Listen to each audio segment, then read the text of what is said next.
Sa barangay San Isidro, may batang nagngangalang Layan. Siya'y 9 na taong gulang, mahilig sa gadgets, at kilala bilang ang picky eater sa kanilang pamilya. Kahit gaano kasarap magluto ang kanyang nanay na si Aling Mila, hindi niya talaga magawang kainin ang gulay. Lagi niyang sinasabi, "Ew, ma." Ang word ng texture. Parang damo. Ang paborito lang niyang kainin ay fried chicken, french fries, at chocolate chip cookies. Dahil dito, madalas siyang sipunin at madaling mapagod sa klase. Isang araw, inianunsyo ng kanilang principal ang isang kakaibang paligsahan bilang bahagi ng Nutrition Month. Tinawag itong Nutri-Talent Showdown, kung saan kailangang mag-perform ang mga estudyante ng isang talento na may kaugnayan sa tamang pagkain at nutrisyon. Excited ang lahat sa kanilang klase, lalo na't may premyong cash para sa mananalo. "Magpapakita ako ng dance number tungkol sa prutas," sabi ni Ella, ang pinakamagaling sumayaw sa klase. "Gagawa ako ng rap tungkol sa balanced diet," sabi naman ni Kevin, ang komedyanteng mahilig sa hip-hop. Tahimik si Layan. Hindi niya alam kung paano siya sasali, lalo na't alam niyang hindi siya magaling sa ganitong tema. Bukod pa rito, paano siya magpapakita ng talento tungkol sa gulay kung ayaw niya rito? Sa kanilang bahay, napansin ng kanyang nanay na tila balisa si Layan habang kumakain ng paborito niyang fried chicken. "Layan, bakit parang tahimik ka?"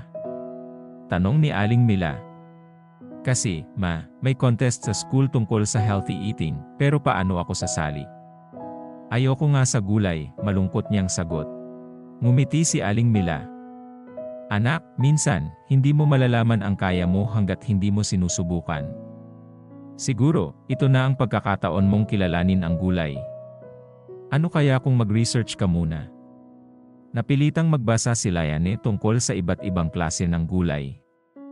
Habang binabasa niya ang mga benepisyo nito, mas malakas na katawan, malinaw na pag-iisip, at mas maganda raw na balat, unti-unti siyang napaisip. "Kung totoo to, bakit parang kawawa ako? Puro prito kinakain ko," bulong niya sa sarili. Kinabukasan, nagpunta si Layan sa palengke kasama si Aling Mila. Tinanong niya ang tindera, "Ate, anong gulay ang pinakamasarap para sa mga bata? Subukan mo ang carrots. Matamis-tamis yan. Pwede mo ring gawing salad ang pipino," sagot ng tindera. Na-inspire si Layan. Napag-isipan niyang gumawa ng isang mini cooking demo para sa contest. Magpapakita siya kung paano gawing masarap at masaya ang pagkain ng gulay sa pamamagitan ng creative na paghahanda ng mga ito. Dumating ang araw ng paligsahan. Bitbit ni Layan ang mga hinanda niyang props, isang tray ng makukulay na gulay, mga cute na hugis mula sa cookie cutter, at ilang ingredients. Sa harap ng buong paaralan, tumayo siya ng may tiwala sa sarili. "Hello po. Ako si Lian, at ituturo ko sa inyo kung paano gawing mas masarap at exciting ang pagkain ng gulay." Habang nagsasalita, ipinakita niya kung paano gawing hugis bituin ang carrots gamit ang cookie cutter.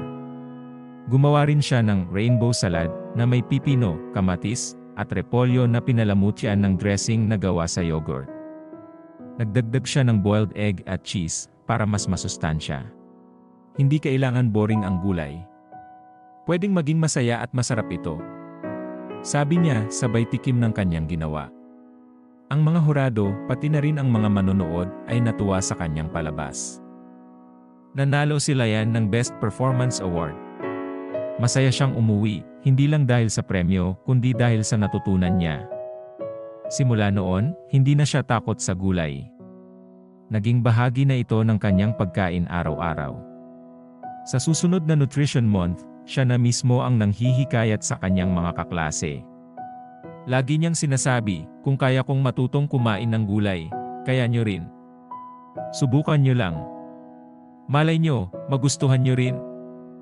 At sa barangay San Isidro, si Layan ang naging inspirasyon ng mga batang ayaw sa gulay. Maraming salamat po sa panunood. At samahan niyo po ako sa mga susunod pang kwento.